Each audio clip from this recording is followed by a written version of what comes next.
Mujer y Sociedad y BIS Televisión presentan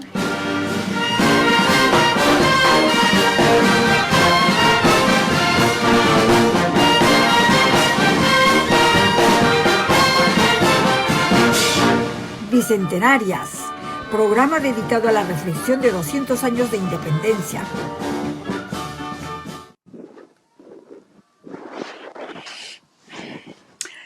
Hola amigas, amigos, amigues, otro día más con nuestro programa Bicentenarias. Acompáñanos en este programa que busca remover las estructuras mentales y físicas de estos 200 años de independencia nacional, desde las revueltas para la libertad frente al yugo español, hasta el 2021, donde tenemos que elegir a nuestros gobernantes y realmente nos encontramos en una encrucijada, quizás como en 1821. Estamos con Roxana Rivera en la conducción de Bicentenarias también, creadora de este programa. ¿Saben cuántas mujeres lucharon por la independencia nacional? ¿Cuántas mujeres firmaron el Acta de Independencia en 1821? Pues escucha Bicentenarias todos los martes de 5 a 6 de la tarde para juntas y juntos conocer muchos rostros anónimos y también conocidos que están dispuestos a continuar con nuestra conquista de la igualdad real y nuestra historia de libertad. Se repite todos los jueves de viernes de 5 a 6, Bicentenarias. Presentamos ahora a Flavia Becker, que Roxana Rivero les va a dar la bienvenida. Hola, buenas tardes, amigos y amigas. Otra vez acá con su programa especial de BIC Televisión. Y tenemos novedades, tenemos un programa muy especial. Hoy día dos invitados especiales, pero tenemos un tema muy delicado y queremos hablar justamente con nuestras invitadas, ya la van a conocer. Entonces, esperamos que les guste mucho este programa porque siempre tenemos novedades y temas interesantes para ustedes. Regresamos entonces con Zoila. Mi querida Flavia Becker es una mujer emprendedora, forma parte del grupo de Maker, ahora van a saber qué cosa es eso, y ella nos va a relatar su vida, una parte de su vida, y también nos va a contar las experiencias de violencia familiar, violencia contra la mujer, que ella está viviendo ya cerca de 7 años. Flavia, tuyo es el micrófono. Hola Roxana, hola Zoila, muchas gracias por tenerme aquí hoy día. Cuéntanos cuál es, claro, cuál es tu dilema, cuáles son tus inquietudes, cómo estás viviendo esta situación que nos has contado anticipadamente. Bueno, como les conté, mi situación creo que engloba muchas partes de la violencia contra la mujer y la violencia de género, ¿no? Desde yo como mujer, como madre, como trabajadora, ¿no? Por parte de mi pareja, socio y en algún momento jefe también. Desde el inicio que estuvimos, ¿no? De hace 7 años, en el 2013, poco a poco fueron surgiendo los maltratos, ¿no? Primero, creo que es el clásico celos, ¿no? No me gusta cómo te vistes, no me gusta que tengas amigos, así fue alejándome de amigos, amigas, de mi familia, control, no mucho control sobre mí. Bueno, fui perdiendo este control sobre mi vida, ¿no? Y quedándome cada vez más aislada. Pero él sí salía con sus amigos, se emborrachaba, usaba drogas, llegaba tarde en la casa, ¿no? Y luego construimos una empresa juntos. Entonces también me maltrataba y me humillaba siempre en el trabajo, ¿no? Desde el inicio cuando empezamos juntos, luego con un socio, luego con los empleados que fuimos contratando. Y bueno, tuvimos 2 hijitos, ¿no? Porque claro, estos tipos de narcisistas, psicópatas, como son estos maltratadores y abusadores, tienen también su lado encantador, ¿no? Especialmente ante la sociedad. Entonces te maltrata, pero luego te pide perdón, llora, no, perdóname por favor, nunca más lo voy a hacer, voy a cambiar, voy a ir al psicólogo, voy a hacer lo que tú me digas. Y bueno, caí en todas estas veces. Y eso también me avergonzaba, ¿no? Porque yo decía, pucha, ¿cómo voy a decirle a la gente que yo paso por esto, ¿no? Siendo una emprendedora, esto no le pasa Claro, a una las mujer mujeres todavía empresaria, inteligentes. pues, una chica preparada, ¿no? Sí, ¿Cómo ibas a...? y Claro. siento, ujú. Claro, y siento, y dije, pucha, esto es lo que deben sentir también varias otras mujeres, ¿no? Que, ay, ¿cómo va a pasar eso a mí? Esto no le pasa a ese tipo de mujeres. Pero no, en verdad, estos maltratos no distinguen de clase social, ni económica, ni inteligencia, ni nada, ¿no? Supuesto. Ellos son muy, muy astutos y como nosotros somos buenas personas, ¿no? No pensamos que, no, que nos pueden mentir así, que nos pueden tratar así, que me tiene que amar, es bueno en el fondo, ¿no? Pero ¿Por qué nunca es crees así. que las mujeres se demoran tanto en denunciar, ¿no? Y irse de la...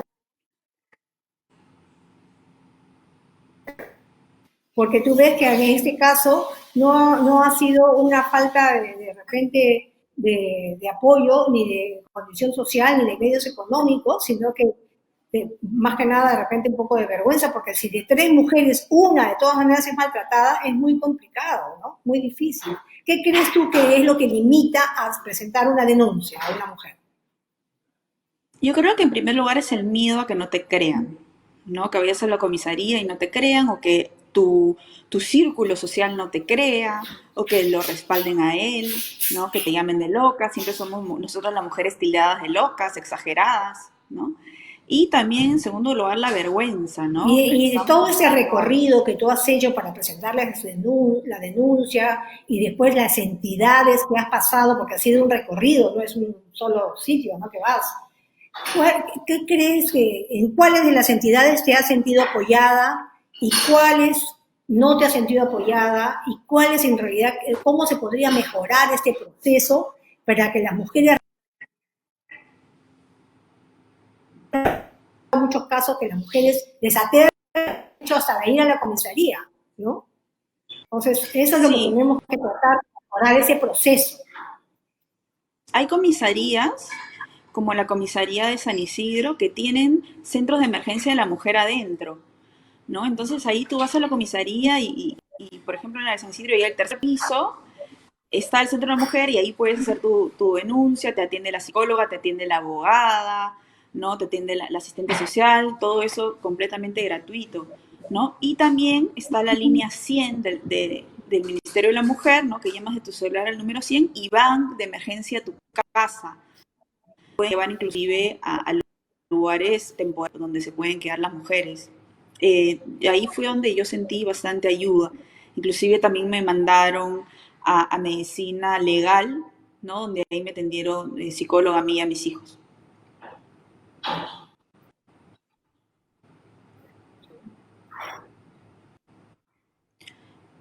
Perdón, no te escucho, soy. Genial. ¿Cómo has permanecido inmune, o sea, casi intacta? Eh, ¿Qué ha pasado en tu vida para que puedas estar 7 años conviviendo con un agresor? A ver, eh, creo que, bueno, en los frecuentes en momentos en que él gritaba, se exaltaba, prácticamente se me tiraba encima, no sé, llegaba borracho o inclusive sobrio, me amenazaba. eh, yo soy una persona bastante calma, ¿no? Entonces intentaba mantener la calma en esos momentos y decir, ya va a pasar, si es que le respondo y le grito, va a gritar más, ¿no? Sentía miedo también, cómo podía reaccionar si es que yo reaccionaba. Entonces me quedaba tranquila hasta que se le pasara, ¿no? Y luego, en un momento de tranquilidad, hablaba con él y le decía, oye, no puedes seguir pasando eso, tienes que ir al psicólogo, etcétera. Y a veces me decía que no, que yo estaba loca, y a veces me pedía perdón, iba una vez a la psicóloga y nunca más volvía, ¿no? Y luego, cuando tuvimos hijos, yo le dije, oye, no voy a permitir que me sigas tratando así, porque yo no quiero que mis hijos vean esto y que se perpetúe, ¿no? Que mi hija sea maltratada después o que mi hijo se vuelva un maltratador. Entonces él me prometió que sí, que nunca más iba a hacerlo, pero siguió, me insultaba de millones de cosas delante de mi hija y eso fue lo que a mí me dio la fortaleza a salir, ¿no? Una cosa es que me insulte a mí solita, que igual está pésimo, pero cuando lo hizo delante Claro, igual de es mi terrible, hija y lo pero hacía que ya delante de mis delante de hijos, su hija, pues atroz, claro. sí, sí, ahí yo dije, ya, hasta aquí nomás llegó, mis hijos no van a pasar por esto. Fue también un proceso de duelo para mí, ¿no? Porque yo decía, pucha, ¿cómo los voy a alejar de su Por papá? supuesto, porque de todas maneras para toda mujer es doloroso pasar por una situación así. Por eso Sí, cuando yo te escuché en el grupo de las makers, de las, ¿no? De las woman makers, y escuché tu video, dije, no, tenemos que apoyar a Flavia de todas maneras, porque es imposible que estas cosas no salgan a la luz. Tenemos que darle un apoyo nosotros que tenemos un poquito más de experiencia y que de todas maneras somos agentes de cambio, ¿no? En lo que nos corresponde. Nosotros como activistas de los derechos de la mujer y la eliminación del violencia, tenemos que de todas maneras entrevistarla. Y qué bien que por fin nos hemos podido comunicar y queremos que nos des de repente, no sé, alguna cosa que le dé fortaleza en esos casos difíciles que tú has pasado. O sea, el hecho de estar claro, que ver que te insultaba delante de tu hija, esa es una de las cosas que te dio fortaleza. ¿Qué otra cosa te fortaleció para animarte a declarar y a sacar a la luz esto? Así te haya causado dolor, tristeza, vergüenza, que es lo que entiendo que te causa. Entonces, ¿qué cosa más te fortaleció para sacar adelante? pucha, ver cómo él seguía con su vida normal, como si nada pasara, ¿no? Mientras yo estoy yendo a la psicóloga, ¿no? Mientras tengo que estar con los hijos solita, obviamente yo quisiera tener un padre para mis hijos y él, mientras tanto, está en fiestas, está con la empresa, ¿no? Me está intentando sacar de mi empresa y yo dije, o sea, esto sigue siendo un maltrato y dije, basta, o sea, mis hijos no merecen una mamá que esté callada mientras el papá está por ahí, probablemente, muy posiblemente va a tener otras víctimas, ¿no? Entonces dije, no, tengo que terminar Claro, este ciclo. O sea, esta sí. persona no puede seguir en la sociedad impune. Sí, porque esos comportamientos repetitivos, ¿no? No es un comportamiento que lo hace de vez en cuando, o no solamente consumir alcohol, sino que es una constante en su vida. Entonces es lo mejor. La verdad que, oye, gracias Flavia y te felicito porque realmente eres muy valiente en animarte a declarar. Claudia, Las chicas tú te han apoyado dices que muchísimo, no todas las chicas, ¿no? Y eso es súper importante, que todas las Claudia, mujeres nos apoyan. Claudia, tú dices que él te maltrataba. ¿Cómo te maltrataba? ¿Qué hacía? Se corta a Porque veces si habla, puede ser pues que se desahoga hablando, pero había golpes físicos, psicológicos, había amenazas. ¿Qué hacía? Sí, por supuesto, ¿no? O sea, varias veces me ha empujado, ¿no? Y también me ha amenazado de muerte, muchísimas veces, de todo tipo de muertes a mí y a mi familia, ¿no? Desde te disparo en la cabeza o Mm, contrato a alguien, yo conozco gente, yo sé dónde contratar, te van a matar, y luego agarro a mis hijos y me voy del país, ¿no? Y eso me da pánico que pueda suceder porque yo sé que él tiene el dinero para contratar a quien sea para que me mate, ¿no? Y como él dice, él sabe dónde están estas personas. Siempre me ha contado historias que se mete con armas, etcétera. Y bueno, eso también me animó a hablar, ¿no? Porque tenía miedo que si me quedaba callada, él fuera a realizar esas amenazas. Tú has hecho denuncias en Chacarilla, en la comisaría de Chacarilla, como en apoyada, agosto ¿no? del Porque si 2020, tienen, ¿no? claro. Y también has hecho denuncia ante el Poder Judicial, al juzgado de familia. ¿Cómo te ha ido ahí? Sí, hice mi denuncia en agosto en la comisaría de Chacarilla y me dieron riesgo severo en la ficha de riesgo ahí que completé. Y entonces el juez me dio medidas cautelares de protección donde él, lo prohibía él de gritarme. Pero siguió gritándome, insultándome, amenazándome, delante de mis hijos incluso, incluso en el proceso de conciliación. Luego de nuestra conciliación, porque conciliamos, él tenía un régimen de visitas y cada vez que yo iba a dejar a nuestros hijos, él aprovechaba para insultarme y amenazarme de muerte. Entonces ahí en noviembre coloqué otra denuncia directamente en el juzgado 21, ¿no? Y la jueza que está viendo mi caso es Olga Domínguez. Y, y bueno, ahí me dieron las nuevas medidas de protección, que no se puede acercar ni a mí ni a mis hijos hasta 200 metros. Y tampoco puede insultarnos, ¿no? Increíble que le tengan que Pero decir, viven oye, no casi, puedes insultar a alguien. claro, pero viven más o menos cercanamente, me dijiste. Sí, vivimos a 10 cuadras más o menos, que fue uno de los Ya. términos que él puso en la conciliación, ¿no? Ujú. ¿Y cómo piensas que se puede resolver al final este tema de la violencia con una mujer empresaria como tú, como una mujer que busca trascender económicamente y solventarse económicamente y eres creativa porque estás en un grupo donde la tecnología es el eje de las transformaciones económicas?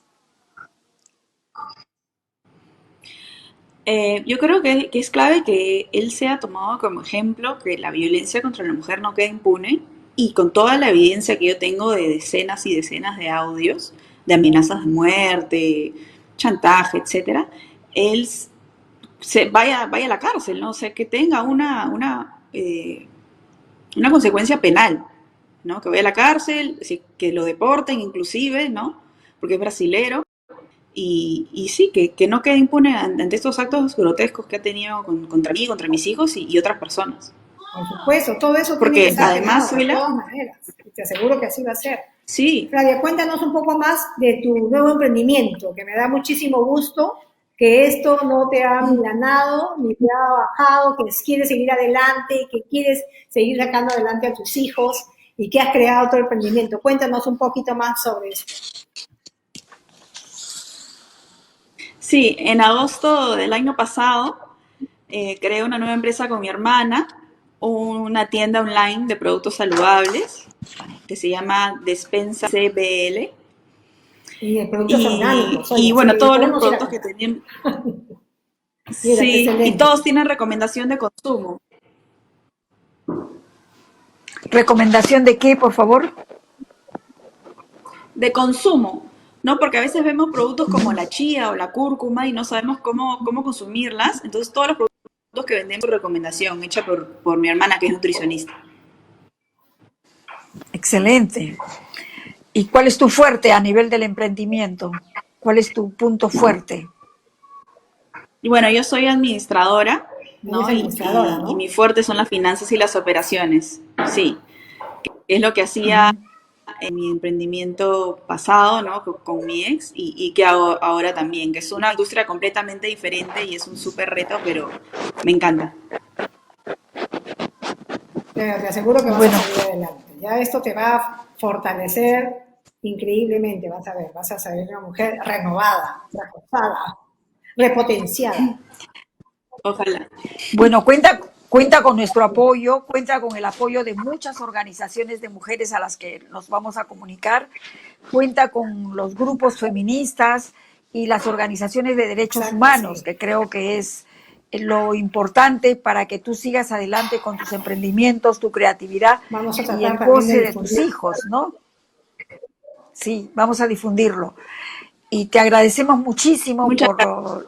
esta oportunidad y esperamos que Sí, la muchas gracias, próxima Fabio, por estar sea con ya nosotros y cuando estés. esperamos volverte a tener en cualquier momento para que ya Muchas nos cuentes gracias, la soy Ley siguiente, Rosana. para que nos cuentes la siguiente. Ojalá todo Ahora salga bien. todo va a salir muy Va a bien, vas a salir. ver que va a salir muy bien y queremos que ya nos cuentes después tu otra, la nueva empresaria, Sí, la super mujer casada y su nuevo emprendimiento. Y para eso también vamos a hacer un programa especial, ¿no, Zoila? sí, así es, así es. Uno dedicado a las mujeres emprendedoras como tú. Flavia, un gusto haber estado contigo. Como dice Roxana, esperamos tenerte en un próximo momento, en una próxima oportunidad. Y ahora nos vamos a un corte comercial y volvemos con ustedes bicentenarias. Flavia, un gusto y muchos cariños para ti y para los niños. Un gran abrazo. Igualmente, hasta luego. Hasta luego.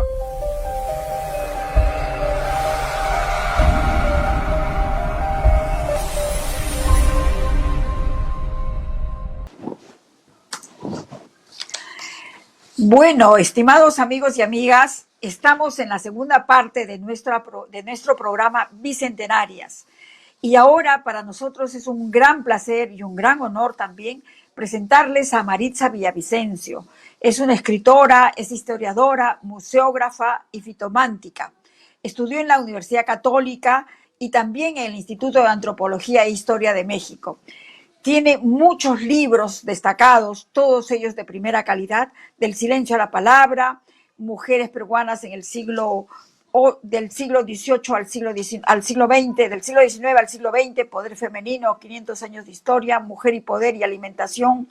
Es uno de los libros que ha ganado un bestseller, un Best of the Best. Fue exhibido en el Museo de Alfredo Nobel de Suecia. También tiene una novela que se llama Chasca. Chasca, por si acaso, es el nombre también de mi hija. Y luego está trabajando sus cuentos sobre Micaela y el gran camino del Inca. Ha tenido muchos premios, entre ellos los de género de la UNESCO, y también está en proceso en su segunda parte, en su saga sobre Chasca. Sus publicaciones han sido y están siendo traducidas a diversos idiomas. Ha participado en diversos talleres y nuestra gran interrogante para invitarla a ella es el poder femenino. El poder femenino en la época pre-Inca e Inca. ¿Y qué pasó con ese poder femenino? ¿Qué pasó que las mujeres no fueran más poderosas, dirigentes, collas, dirigentes del imperio? O sea, ¿qué pasó? ¿Qué hubo? ¿Qué es lo que sucedió en la conquista de 1551? ¿Qué pasó con todo eso? Bueno, es Maritza la que nos va a dar la respuesta. Tenemos muchas interrogantes, pero vamos a darle la palabra a Maritza. Un gusto, Maritza, de tenerte con nosotras. El gusto es mío y muy agradecida por pensar en mí para tu programa, para el programa de ustedes.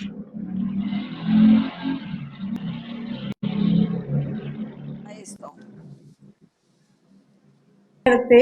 Y de saber de tu libro, ¿no? El poder femenino, me pareció magnífico. Si lo tienes ahí, para que nos muestres la carátula, para que todo el mundo lo conozca.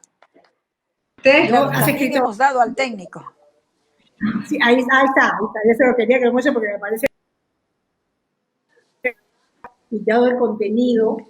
Y cuéntanos, Maritza, ¿realmente las mujeres del antiguo Perú tenían poder?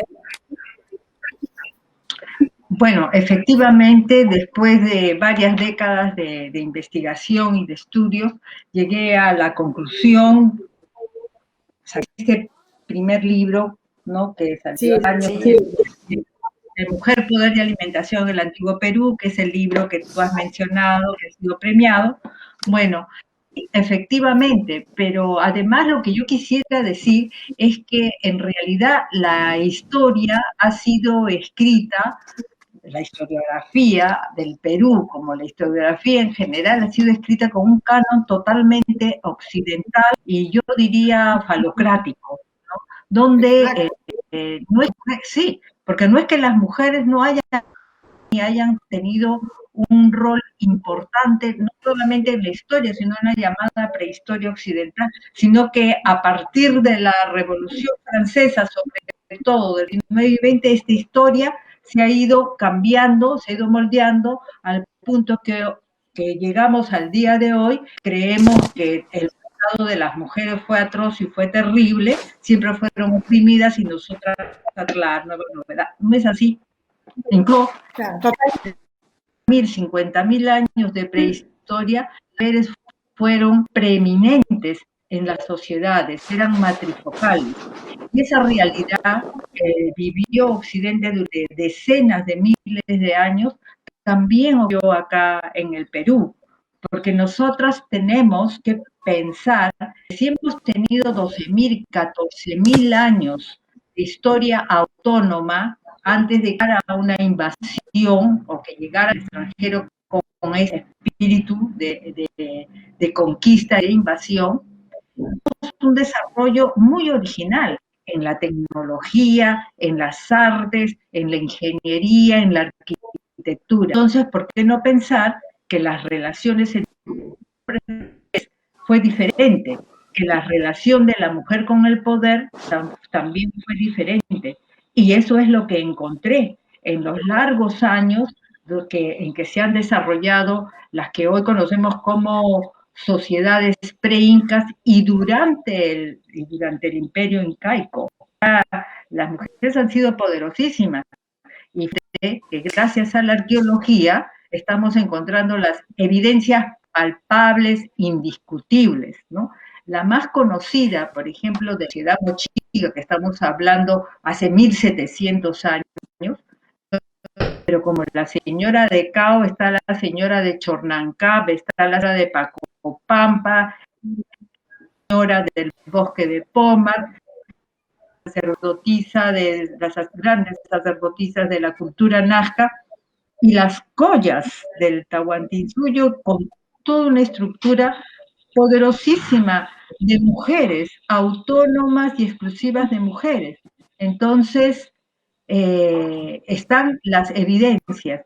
Es algo que no podíamos conocer hace 40 años, pero hoy ya lo conocemos, hoy ya sabemos y tiene que ser a nuestra reflexión. Sobre todo yo creo que el feminismo peruano tiene que recuperar esta historia, hacerla suya para plantear de una manera novedosa también los retos del presente. Claro. Dime, lo que has investigado rompe los cimientos, digamos, de la escritura patriarcal de todos los historiadores y de todos los arqueólogos, porque antes no se descubría mujeres, recién se está descubriendo, por ejemplo, a la señora de Cao, por ejemplo, lo que está haciendo también en Huaral, nuestra querida Ruth Shadi, etc. Eso significa replantear la historia escolar también, la historia que nos enseñaron de Mama Ocllo, Manco Cápac y de ahí nomás.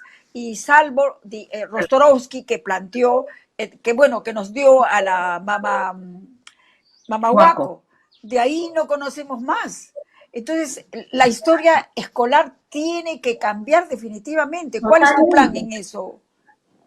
¿Cuál es tu propuesta frente al Ministerio de Educación?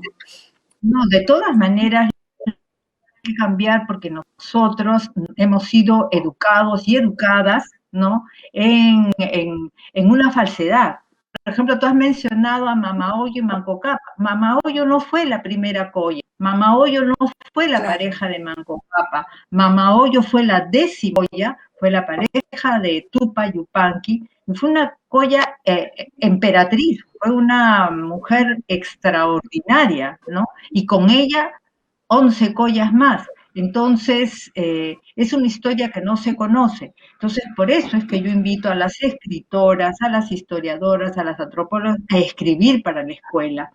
Por ejemplo, las novelas y los cuentos que yo he escrito es eso, es una manera más, digamos, lúdica, una manera que llega más al sentimiento.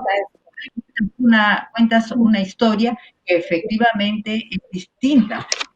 Es muy difícil decir patriarcado y que el patriarcado ha sido todo el tiempo. Eso no es cierto. Eso no es cierto. Y en el Perú... Mira, María, claro, a mí me pasó algo muy, muy curioso. Hace años, cuando descubrieron la señora de Cao, ¿no? Entonces yo inmediatamente fui a ver. Llegué y me quedé tan sorprendida, ¿no?, por la magnitud del descubrimiento, por lo que habían encontrado y todo, pero para mí más importante que era mujer. Pero tú sabes que dijo, no, pero eso no es lo importante. No, le dije, eso es lo importante, porque a partir de ese momento la historia va a tener que cambiar. Y bueno, pasó mucho tiempo, pero es así, siempre se ha tratado de minimizar y de ocultar, y después vinieron el descubrimiento de otras sacerdotisas a través de esa ruta en el norte, ¿no?, de muchísimas sacerdotisas y mujeres jerárquicas y que desempeñaron cargos muy importantes, ya sean políticos o militares, entonces, cosas que no se conocen. Hay otro tema interesantísimo que me parece que eso sería bueno que nos cuentes un poco sobre esa línea matrilineal, pero que tiene que ver con la parte económica de las mujeres del antiguo Perú. Cuéntanos un poco esto. O sea, lo que al linaje matrilineal, es decir, que, digamos, tanto la transmisión del poder como la transmisión de riqueza y De los bienes. ¿Perdón? No, lo que quiero decir es que, por ejemplo, la transmisión del poder, básicamente y fundamentalmente fue por un linaje matrilineal. Incluso entre el señor de Zipán y el viejo señor de Zipán, el parentesco es por línea matrilineal. No existía la primogenitura ni era patrilineal. Y además, ese atributo tenía un peso social. Las, por ejemplo, tenían mucho poder de decisión en quién iba a ser la siguiente Colla, quién iba a ser el siguiente Inca. O sea, incluso hay testimonios, hay crónicas que te dicen que mucho más eso tenía la toma de decisión de una Colla que 3 o 4 instituciones de carácter masculino. Entonces, porque el poder estaba dividido en el sentido funcional, había una estructura femenina y una estructura masculina. Entonces, igual, por ejemplo, las sacerdotisas de San José de Moro, que se descubrieron en 1991, o sea, mucho antes que la señora de Cao, ya sus propios decidores, ¿no? Ya en el 2013 reconocieron que no solo eran sacerdotisas, sino que eran mujeres gobernantas, ¿no? Y la señora de Chorna, también su propio descubridor, señala que es el equivalente a lo que sería una reina en Occidente. Entonces, son mujeres que tenían simultáneamente un poder religioso, por llamarlo de alguna manera, pero también era un poder político en la cúspide. Y eran mujeres ricas, ¿no? Había riqueza. Entonces, y que no se perdieron de un día para el otro. No te creas que en la colonia muchas de estas mujeres mantuvieron su poder todavía. Cuando lo han perdido ha sido cuando se formó la República, porque no era ningún extranjero que tenía que negociar con ellas, sino acá mismo las nuevas leyes desarticularon, por ejemplo, todo el poder económico y político regional que tuvieron las chicas. Micaela Bastidas, la esposa de José Gabriel Condorcanqui, Tupac Amaru II, era una gran cacica, era una mujer muy rica, y como ella, habían muchos que conservaron el poder, porque lo pelearon y lo conservaron. Pero después con las nuevas legislación, ¿no? con la legislación ya republicana y además todo el desbarajuste que fueron los primeros años de República, fueron perdiendo los derechos además, ¿no? Los derechos como mujer comenzó a primar todo el concepto patrilineal y patriarcal de la propiedad, del derecho a la propiedad, ¿no? Etcétera. Entonces, no es cierto que las mujeres perdieron el poder completamente porque las mujeres siguieron peleando. Claro. Maritza, con tus obras, con tus investigaciones, significa que va a haber un antes y un después, porque lo tuyo da un vuelco total a la historiografía sobre el poder del... Mira, nunca suena el teléfono fijo, discúlpenme. Ya. Lo que te quiero decir es que con tus investigaciones va a haber un antes y un después. Antes era así, que solamente había dominación masculina, que eran los príncipes o los reyes, los incas eran los representantes formales, pero con lo tuyo va a haber un revés, un vuelco total de la historia. o sea, una nueva concepción, una nueva mirada de las investigaciones y el papel de la mujer en esos tiempos, ¿no es cierto? Pero al final, o sea, nos derrotaron. Al final quedamos derrotadas con la conquista del Perú. Y después, No, bueno, con eso la es otra no, escritura. mira, efectivamente comenzaron los obrajes, los trabajos de mineros, pero no fue para todas las mujeres igual. Como te digo, la que eran las curacas durante el Tahuantinsuyo, incluso hubo mujeres, las capullanas, que tenían un poder milenario, incluso la colonia no podía con ellos, los obispos se quejaban de que no podían con el evangelio porque estas mujeres no los dejaban entrar a sus territorios. Quejaban ante el virrey, se quejaban. Claro. Hay que cambiar. Donde se ha comenzado a perder muchísimo poder ha sido a partir de las legislaciones republicanas, ¿no? Que entre comillas democráticas, entre comillas ilustradas, no contaron nuestra realidad, es completamente diferente. O sea, tú ahora, ¿qué mujer con poder te tienes? Y además, con unas formas de poder totalmente diferentes, femeninas, no bajo el modelo masculino. ¿Te das cuenta? O sea, claro, hoy en día, Maritza, un favor. Maritza, un momentito. Mira, está empezando el debate político y nos están señalando que nos van a dar espacio en otro momento, probablemente mañana, para continuar esta misma reflexión. Porque a mí me parece extraordinario todas las cosas que tú vienes haciendo y te agradecemos muchísimo porque yo siento que la historia va a cambiar con todo esto, ¿no? Y hay que bueno, sus libros están en las librerías también, pero lo que digo es, lo tuyo, hay que levantarlo y tiene que estar el Ministerio de Educación planteándose una nueva estructura curricular sobre la historia del Perú.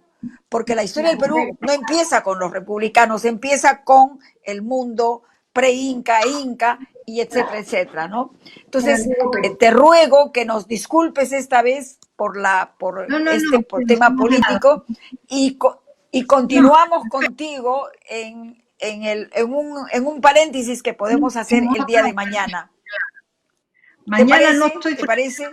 Mañana no voy a poder, pero nos ponemos el jueves, de acuerdo. Ahorita ya, nos ponemos de acuerdo. Ya, nos ponemos de acuerdo para esta continuidad porque no podemos dejar esto así solo por un tema político que también es crucial. ¿No? Para continuar, porque además falta hablar de los payares, etcétera, etcétera. ¿Ah? Por supuesto, yo también soy encantada y amante de los Ok. Gracias. Listo. Ya, muchísimas gracias, Maritza. Contentísima con lo tuyo. Contentísima. Gracias. Luego.